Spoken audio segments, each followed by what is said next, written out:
Hello and welcome to anyone who's watching this. For today's subject on rhetorical devices, I chose this speech written by and declared by Franklin Roosevelt, a former president of the United States.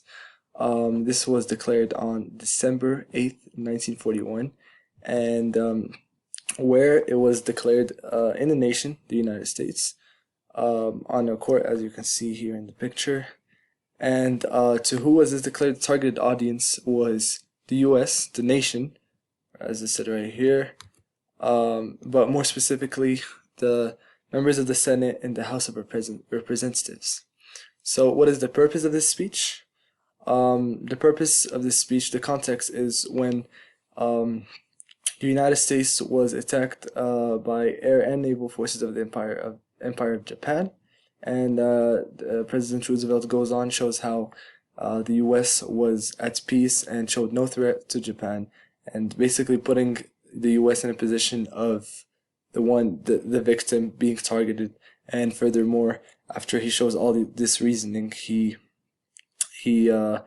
threatens to start a war.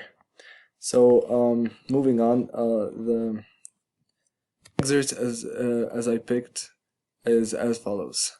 The attack yesterday on the Hawaiian Islands has caused severe damage to American naval and military forces.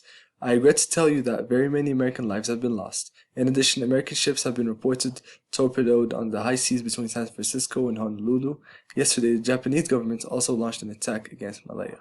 Last night, Japanese forces attacked Hong Kong. Last night, Japanese forces attacked Guam. Last night, Japanese forces attacked the Philippine Islands. Last night, the Japanese attacked Wake Island, and this morning the Japanese attacked Midway Island. So it's your turn. Which rhetorical device or device did Roosevelt use to convey his message to his audience? Thank you.